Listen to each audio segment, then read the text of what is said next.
Finax n'avait pas l'intention de pleurer au milieu d'un restaurant bondé, mais quand sa fille de 4 ans renversa son jus d'orange sur leur seule chemise propre et que la serveuse leur dit qu'ils devaient commander quelque chose ou partir, les larmes vinrent quand même. Papa, la petite Kira tira sur sa manche. Je n'ai plus faim, on peut y aller. Finn s'essuya rapidement le visage. Non, bébé, tu as faim. Je vais trouver une solution. Il avait 23 $ en poche. Le loyer était en retard. Son travail dans la construction avait encore réduit les heures. Il avait postulé à tout et n'importe quoi. Mais personne ne voulait d'un père célibataire avec un CV désordonné et pas de plan de secours. Les cheveux bouclés de Kira étaient attachés en couettes inégales. Et ses joues étaient encore rouges à cause du froid extérieur. Ils avaient marché 3 pâtés de maison dans le vent juste pour se réchauffer dans ce restaurant. Il ne pouvait même pas s'offrir un Gildis, c'était alors qu'il la vit. Une femme, peut-être de son âge. Ou un bébé capricieux, dans un bras tout en essayant de manger de la soupe de l'autre. La cuillère tremblante, le bébé hurlant, ses yeux fous de frustration. Elle avait l'air de ne pas avoir dormi depuis une semaine. Finn se leva avant de trop réfléchir et s'approcha. « Et vous voulez que je la tienne pendant que vous mangez? Je suis bon avec les enfants. » La femme le regarda. Elle avait un visage fin et élégant, mais à ce moment-là, elle avait juste l'air épuisée et reconnaissante. « Vous êtes sûr ?» Il hocha la tête. « Promis, j'ai une fille. Elle est là-bas. » Elle jeta un coup d'œil vers son box et sourit à Kira, qui fit un timide signe de la main avec du jus d'orange qui coulait encore de sa manche. La femme lui tendit le bébé avec précaution. C'était Ivy. Elle est dramatique. Finn berça Ivy contre sa poitrine et la balança doucement. Elle se calma presque immédiatement. « Salut, Ivy, murmura-t-il, tu te débrouilles très bien. » La femme rit doucement, surprise. « Vous êtes un chuchoteur de bébé. »« Non, dit Finn, balançant Ivy avec précaution, juste un papa qui a appris quelques astuces. » Elle finit sa soupe en un temps record et quand elle tendit la main vers Ivy, le bébé s'était déjà endormi dans ses bras. « Vous avez faim ?» demanda-t-elle, le regardant maintenant comme si elle voyait autre chose. « Vous et votre fille ?» Finn hésita. « Ça va ?» Elle le regarda droit dans les yeux. Ce n'était pas une question. Il ne discuta pas. Une minute plus tard, 2 assiettes de Gildis et de frites se dirigeaient vers son box. Et la serveuse eut soudain un ton beaucoup plus chaleureux. Il ne connaissait pas le nom de la femme. Elle ne connaissait pas le sien. Mais d'une manière ou d'une autre. Cela ne ressemblait pas à une étrangère qui l'aidait, cela ressemblait à autre chose. Un dîner inattendu, après que Kira eut dévoré sa nourriture et qu'Ivy fut restée endormie dans son siège auto. La femme s'approcha doucement du box de Finn. Elle s'assit en face de lui et sirota son café comme s'ils se connaissaient depuis des années. « Je suis Nova, dit-elle enfin. Finn, votre fille est adorable. Elle tient de sa mère, dit-il, puis s'arrêta. Eh bien, pas vraiment, sa mère est partie quand elle avait 2 ans, alors je suppose qu'elle tient de moi. » Le regard de Nova s'adoucit. C'est beaucoup. Il eut un petit rire. Oui, on peut dire ça. Ils parlèrent pendant près d'1 heure. Des enfants, de la vie, de la difficulté des choses parfois. Elle était facile à parler, drôle, vive, mais chaleureuse d'une manière qu'il n'avait pas ressentie depuis longtemps. Puis Ivy bougea et Nova jeta un coup d'œil à sa montre. « Je dois y aller, je suis en retard pour une réunion. »« Pas de problème, » dit-il, se levant avec elle. « Merci pour le déjeuner, vraiment. » Nova hésita. Puis sortit une élégante carte de visite noire et la lui tendit. « Si jamais vous avez besoin de quelque chose, appelez. Je suis sérieuse. » Il jeta un coup d'œil à la carte. Elle était en papier épais, coûteux, gaufrée d'une seule chose, Nova Sute. PDG Sute Holdings Group. Son estomac se serra. PDG, il leva les yeux, stupéfait. Mais elle était déjà à moitié sortie de la porte avec Ivy dans les bras. Ses talons claquant sur le trottoir comme si elle régnait sur le monde. Ce qu'elle faisait apparemment. Finn n'appela pas, non pas parce qu'il ne voulait pas, mais parce qu'il ne pouvait pas imaginer ce qu'une PDG milliardaire comme Nova Sute voudrait d'un père fauché et en difficulté qui ne pouvait pas offrir un repas chaud à son enfant. Au lieu de cela, il retourna à ses heures de travail sur le chantier, conduisant de longues heures pour des applications de covoiturage la nuit, et s'assurant que Kira était nourrie et en sécurité. Mais il ne pouvait pas s'empêcher de penser à elle, la façon dont elle l'avait regardé, la façon dont elle avait souri à Kira, la douceur dans sa voix quand elle avait prononcé son nom. 3 semaines passèrent. Il allait chercher Kira à la garderie, en retard encore une fois. Quand un SUV noir élégant s'engagea sur le parking, un chauffeur sortit et ouvrit la porte arrière. Nova. Elle ressemblait à une vision dans un manteau beige ajusté, des talons et un foulard en soie, tenant Ivy sur sa hanche et souriant, comme si elle n'avait pensé à rien d'autre que ce moment. « Salut, Finn. » Il se figea. « Nova. » Elle s'approcha. « J'ai essayé de vous trouver. Vous n'avez jamais appelé. Je ne pensais pas que j'étais. »« Sérieuse ?» demanda-t-elle doucement. « Je l'étais. » Kira jeta un coup d'œil derrière lui. « C'est la dame avec le bébé ?» Nova rit et s'accroupit. Salut, je suis Nova, c'était Ivy, tu te souviens d'elle? Kira hocha la tête. Elle pleurait beaucoup. Elle pleure encore. Fit Nova en clignant de l'œil. Fine déglutit. Pourquoi êtes-vous ici? Nova se leva de nouveau, son expression sincère. Parce que je n'arrête pas de penser à vous et je ne veux pas faire semblant de n'avoir rien ressenti ce jour-là. Il cligna des yeux. Vous êtes Nova, vous êtes une PDG, vous êtes tout. Je suis juste un gars qui essaie de s'en sortir. Vous êtes un père qui a tenu mon bébé. Pour que je puisse manger pendant une seule minute, dit-elle, sa voix stable. Vous m'avez regardé comme si j'étais une personne, pas un problème. Personne n'a fait ça depuis longtemps. Il ne savait pas quoi dire. Alors elle s'approcha et ajouta plus doucement. Laissez-moi vous emmener tous les deux dîner, pas d'attente. Laissez-moi juste faire quelque chose de gentil parce que j'en ai envie. Kira tira sur sa main. Papa, on peut aller avec la dame du bébé. Il baissa les yeux vers les grands yeux de sa fille. Puis regarda Nova, et pour la première fois depuis des mois. Finn se laissa dire oui. Finn n'avait jamais été dans un endroit comme celui-ci. L'entrée du restaurant s'ouvrait sur un atrium lumineux d'orchidées suspendues et de bougies. L'hôtesse salua Nova comme si elle était une reine, les conduisant au-delà d'un mur d'eau en cascade vers une table privée surplombant le gratte-ciel. Il garda Kira près de lui, une main protectrice sur son épaule alors qu'elle regardait en l'air. Les yeux écarquillés, le lustre au-dessus d'eux. Il n'y avait pas de crayon ni de siège rehausseur ici, pas de menu plastifié. Juste des linges blancs amidonnés et un serveur qui s'adressait à Kira comme si elle était une princesse. Nova défit le manteau d'Ivy et lui tendit un jouet en tissu doux de son sac de créateur. Ils garde une chaise haute cachée pour moi, dit-elle, installant le bébé avec une aisance habituelle. Phil regarda autour de lui, mal à l'aise. Êtes-vous sûr que nous avons notre place ici? Je suis sûr que oui, dit Nova fermement, le regardant. Et elle aussi. Kira glissa sur le siège à côté de son père avec un wow murmuré, ses petits pieds balançant au-dessus du sol. Finn ajusta son col. La seule chemise à col qu'il lui restait était celle qu'il utilisait pour les entretiens. Elle était un peu serrée aux épaules maintenant et les poignets s'effilochaient. Il vit le serveur le remarquer et sentit la chaleur lui monter aux oreilles, mais Nova ne s'y a pas. Elle versa elle-même de l'eau dans le verre de Kira et lui demanda si elle aimait les champignons. Avant de commander des pâtes sans œufs, elle coupa des morceaux de pain en 4 pour Ivy, riant le bébé en jeta un, et se pencha pour demander à Finn ce qu'il pensait de la vue. C'est irréel, admit-il. Mon père a fait construire, dit-elle. Il avait l'habitude de tenir des réunions à cette même table. Cela prit Finn au dépourvu. Celle-ci précisément elle hocha la tête. Il disait qu'il aimait voir ce que les gens devenaient quand ils voyaient tout Manhattan derrière. Le pouvoir change la façon dont les gens s'assoient. Finn jeta un coup d'œil à sa posture et se redressa instinctivement. Nova sourit. Vous n'avez pas changé. Il hésita. Peut-être que je suis juste trop fatigué pour le remarquer. Ou peut-être que vous êtes exactement qui vous étiez avant d'entrer. Le serveur revint. Et bientôt des assiettes arrivèrent comme des œuvres d'art, poisson poêlé pour Nova, côte courte pour Finn et une miniature de pâte pour Kira, accompagnée d'une toute petite fourchette en argent. C'était meilleur que tout ce qu'il avait mangé depuis des mois, mais il se retrouvait à observer Nova plus qu'à manger. La façon dont elle tenait Ivy sur ses genoux tout en équilibrant son verre de vin. La façon dont elle écoutait quand Kira lui parlait de son dessin animé préféré. La façon dont elle le regardait comme si elle voyait quelque chose de précieux et n'était pas pressée de le nommer. Après le dessert, un gâteau au chocolat fondant qui fit rire Kira de joie. Nova se pencha en arrière sur sa chaise, les yeux doux. « J'ai une question, dit-elle, écartant une boucle de la joue d'Ivy. Qu'est-ce que tu voulais être d'avant tout ça? Il cligna des yeux. Avant d'être papa, avant que la survie ne devienne le travail. Il fixa son assiette un instant. J'allais terminer mon apprentissage. La menuiserie. J'étais à mi-chemin quand Kira est arrivée. Après ça, j'ai juste travaillé. Partout où on voulait bien de moi. Nova hocha la tête lentement. Ça te manque? Il haussa les épaules. Je ne me permets pas d'y penser.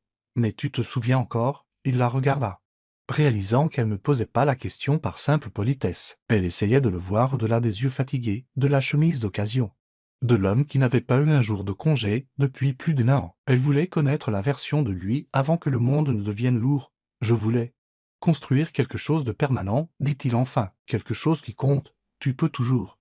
Il eut un rire discret. Je n'ai même plus d'outils. Sa voix était douce. C'est la partie la plus facile à remplacer. Il se pencha en arrière, sceptique. Vous êtes sérieuse? J'ai un projet, dit-elle. Un projet personnel. J'ai acheté une vieille maison de ville à Paxwap. Elle tombe en ruine.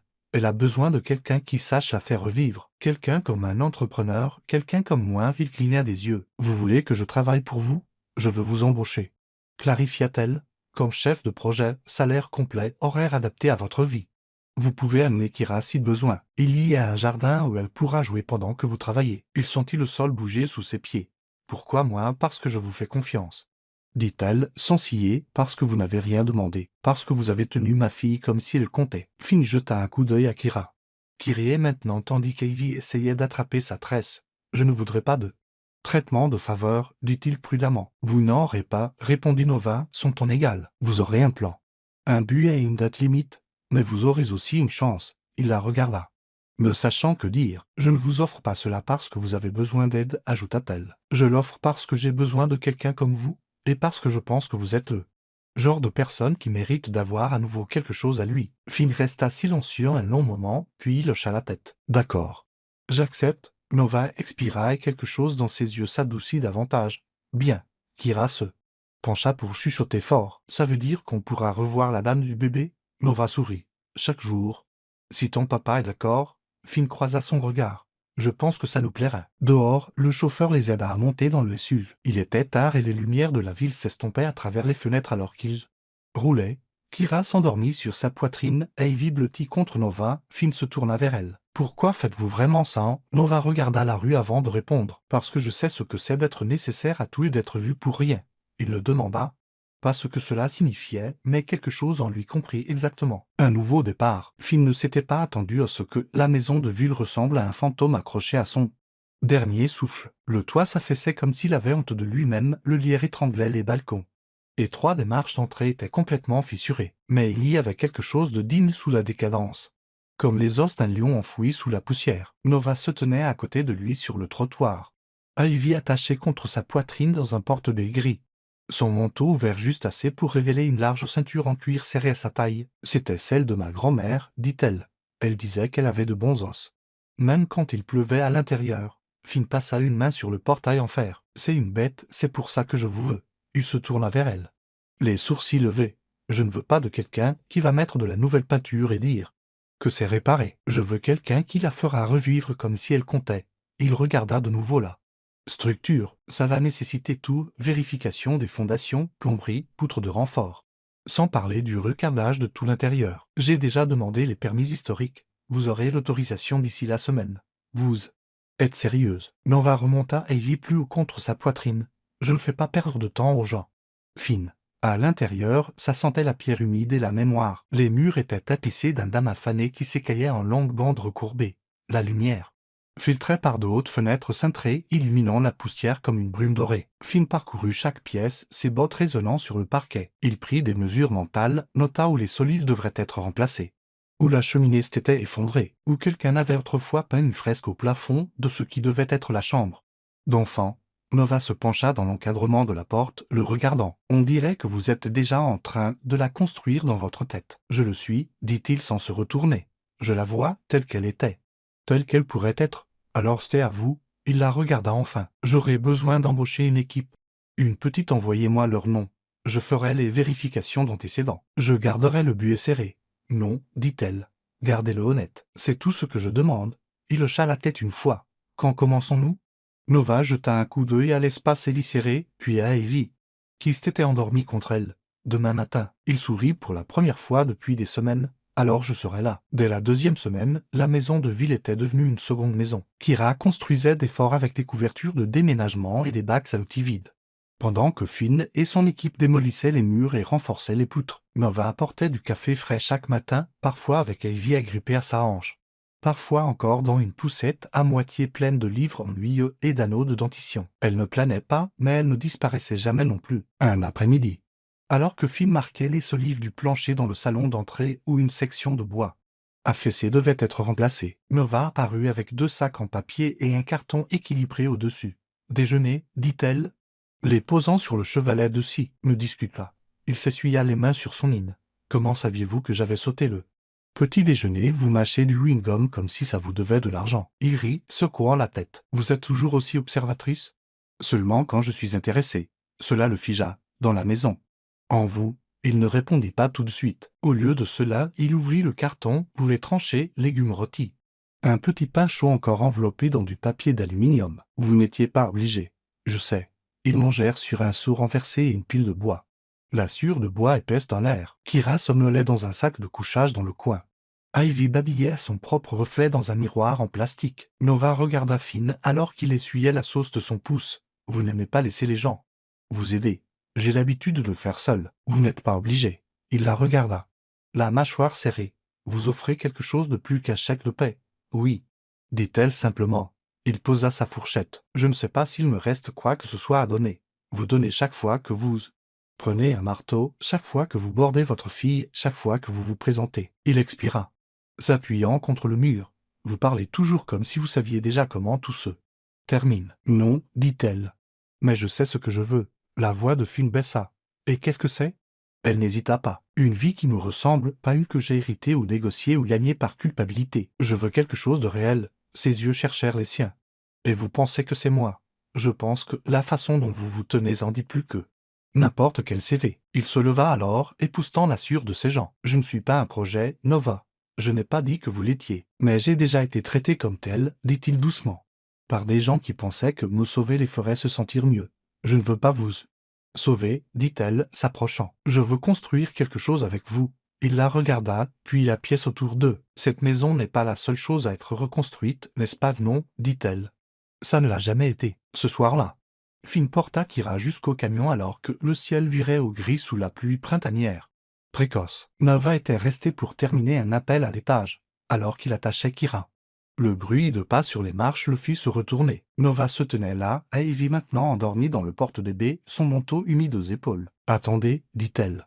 Descendant les marches, il la rencontra à mi-chemin. « J'ai quelque chose pour vous, dit-elle, tirant une petite enveloppe de son manteau. Finn la prit soigneusement. À l'intérieur se trouvait un document plié, un contrat. Il y avait son nom en haut. Lit désigné et restauration superviseur en dessous de l'écriture de Nova. Aussi longtemps que vous le voudrez. Il leva les yeux, le souffle coupé. Vous me donnez un titre maintenant. Je vous donne un avenir. Il fixa le papier, puis la regarda. Pourquoi moi? Parce que chaque personne que j'ai jamais embauchée voulait une échelle.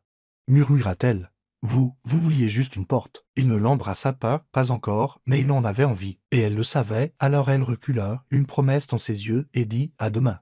Finn. Et pour la première fois depuis des années. Il partit en sachant exactement où il était à sa place. La maison de ville n'était plus seulement un travail, elle devenait un battement de cœur, un avenir réel. Les murs vibraient avec les nouvelles installations électriques.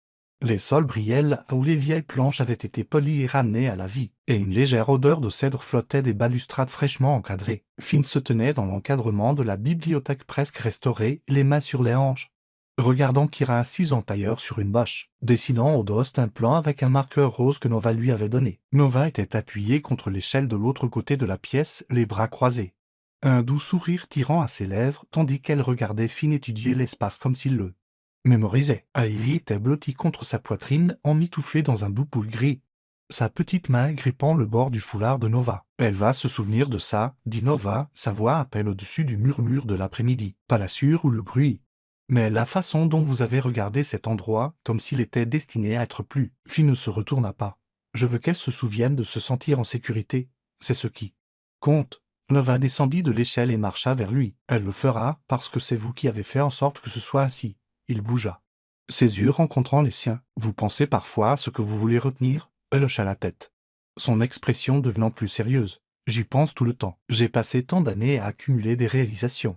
J'ai oublié ce que ça faisait d'accumuler des souvenirs. » Finn inclina la tête, et maintenant, je veux me souvenir de ce que ça faisait de reconstruire quelque chose avec quelqu'un qui n'attendait pas de moi que je le répare pour eux. Et il prit une inspiration, sa voix plus basse maintenant. J'attendais que quelque chose me ressemble à nouveau. Nova tendit la main vers la sienne. Alors, arrêtons d'attendre. Dehors, la pluie était revenue, légère mais constante, tapant aux fenêtres dans un rythme doux. Finn jeta un coup d'œil à Kira, qui fredonnait maintenant et ajoutait des étoiles à son dessin. Elle va demander ce que cela signifie, dit-il.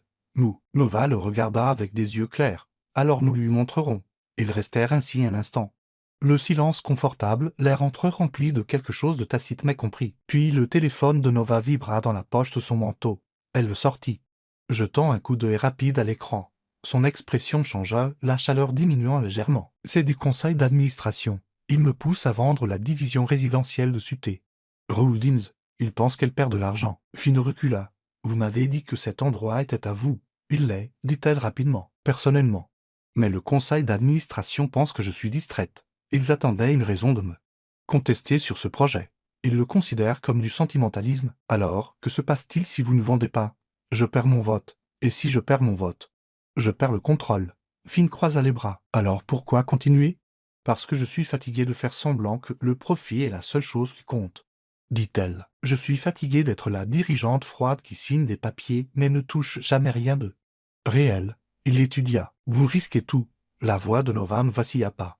J'ai déjà fait mon choix. Je suis en train de le vivre. Finn ne parla pas pendant un long moment. Puis il regarda la maison, les murs, les fenêtres, l'espace dans lequel il s'était investi chaque jour pendant des semaines. Alors, je suppose que nous devons juste finir ce que nous avons commencé, cette nuit-là. Il resta tard après avoir couché Kira dans le lit de fortune qu'il avait installé dans le solarium. La dernière couche de teinture séchait sur la balustrade, et les luminaires en cuivre brillaient dans la cuisine sous les nouvelles lumières suspendues. Finn travaillait en silence, un silence qui ressemblait à un but, pas à la solitude. Il n'entendit pas Nova revenir avant qu'elle ne pénètre dans le rôle. Ses talons claquant doucement. Elle tenait Ivy endormie dans un bras et quelque chose enveloppé dans du papier craft dans l'autre. « Vous êtes toujours là ?» dit-elle. « Je voulais finir la garniture. » Elle tendit le paquet enveloppé. « Ouvrez-le. » Il décolla le papier. À l'intérieur se trouvait une photographie noire et blanc, légèrement fanée. Une petite fille était assise sur les marches de la maison de ville, les jambes balançantes, tenant un ours en peluche. Son visage était indubitable. « C'est vous, dit-il. » Nova hocha la tête. « Je l'ai trouvée dans une boîte dans le stockage de ma mère. Je pensais qu'elle avait sa place ici. » Finn regarda de nouveau l'image. « Vous aviez un ours? Je l'ai appelé Franklin. D'après Roosevelt. J'étais obsédé par les présidents. » Il rit doucement, puis la regarda. « Pourquoi me donner ça? » « Parce que vous en faites partie maintenant. » Finn posa le cadre sur la cheminée, puis se tourna vers elle. « Je ne me suis jamais senti à ma place dans le monde de quelqu'un d'autre auparavant. »« Vous n'êtes pas dans le monde de quelqu'un d'autre, » dit-elle doucement. « Ce n'est plus mon monde. C'est le nôtre, si vous le voulez. » Il s'avança, comblant l'espace entre eux. « Je le veux. » Les yeux de Nova cherchèrent les siens pendant un long instant avant qu'elle ne se penche et l'embrasse. Ce n'était ni pressé ni hésitant. C'était stable comme la première brique posée dans une fondation certaine, solide et construite pour durer. Quand ils se retirèrent, il posa son front contre le sien. « Vous êtes sûr de ça? Je n'ai jamais été plus sûr de rien. » Un foyer reconstruit. Le lendemain matin, la maison était remplie de lumière. Kira courait pieds nus sur le parquet fini, Ivy babillait depuis son parc, et Nova se tenait à l'îlot de la cuisine, versant du café comme elle l'avait fait chaque jour pendant des années. Finn entra, les cheveux humides de la douche, une ceinture à outils basse sur les hanches. Il s'arrêta, observant la scène. « Vous avez emménagé ?»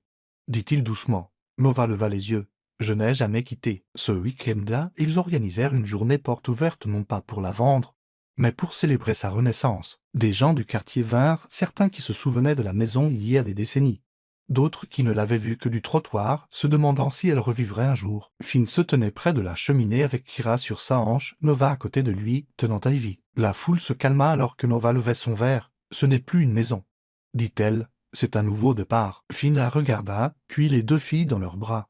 Puis autour de la pièce, il avait ramené à la vie avec la sueur et un espoir tenace. Il le sentit dans sa poitrine, une paix qu'il n'avait pas connue depuis des années. « C'est vous qui avez fait ça ?» lui murmura-t-il plus tard, alors qu'il se tenait seul à l'étage, regardant le soleil descendre derrière les toits. « Non, » dit Nova, ses doigts entrelacés dans les siens. « Nous l'avons fait, et pour la première fois depuis longtemps. » Finax ne cessa de survivre. Il commença à vivre 2 mois après la pendaison de crémaillère.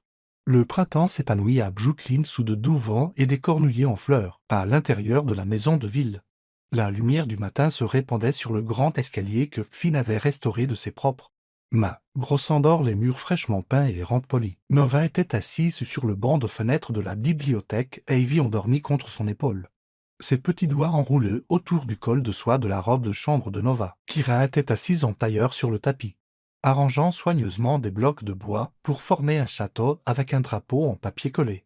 Au sommet, le doux murmure du chant des oiseaux filtrait par la fenêtre ouverte. Et pour la première fois depuis des années, Nova s'autorisa à faire une pause. Finn entra portant 2 tasses, les 2 mains fermes. « Vous êtes debout depuis 5 heures, » dit-il en posant une à côté d'elle. « Vous avez une étoile d'or. » Nova appuya sa tête contre le cadre de la fenêtre. Ivy fait de nouveau ses dents. Elle a pleuré. Vers 4 heures, il s'accroupit à côté d'elle et lui embrassa la tempe sans qu'il ait besoin de le lui demander. « Je pourrais l'emmener se promener. Vous laisser dormir. Je ne veux pas manquer ça. » Elle baissa les yeux vers Kira, qui fredonnait maintenant doucement en ajoutant une cheminée à la tour du drapeau en papier. Cette partie, la partie sans précipitation. Il sourit. On a l'impression de l'avoir mérité. Nova hocha la tête lentement. Puis il le regarda. Le conseil a approuvé la restructuration. Il cligna des yeux. Ils l'ont fait, ils l'ont combattu. Durement. Mais quand je leur ai montré les chiffres de la restauration résidentielle, l'intérêt des investissements et quelques portefeuilles privés que j'ai ouverts sous Suté Levine, ils ont reculé. Finn posa sa tasse, surpris.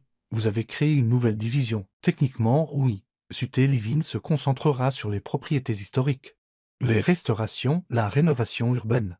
J'ai déjà sécurisé 3 bâtiments de Zak Jaunrai.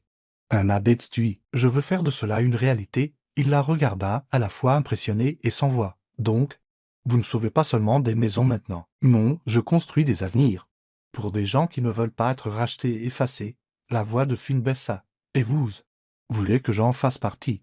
Il cligna des yeux. Vous voulez dire, je vous veux comme cofondateur, partenaire, pas seulement dans les affaires. Elle tendit la main vers la sienne, dans tout cela. Il la regarda longuement. Puis la tira doucement sur ses pieds. Vous savez que je ne suis pas un homme en costume-cravate. Je n'ai pas besoin d'un costume, dit-elle. J'ai besoin de quelqu'un qui comprend ce que cela signifie de reconstruire quelque chose avec intégrité. Kira leva les yeux vers eux. Vous allez encore vous embrasser? Nova rit, mais Finn l'attira et l'embrassa sur le front. Finalement, murmura-t-il. Plus tard ce soir-là, ils se rendirent à la boulangerie du coin pour des tartes au citron et du pain chaud. Ivy était solidement enveloppée contre la poitrine de Finn maintenant. Et Kira sautillait à côté d'eux, sa main nichée dans celle de Nova. La ville bougeait autour d'eux, klaxons, aboiements de chiens.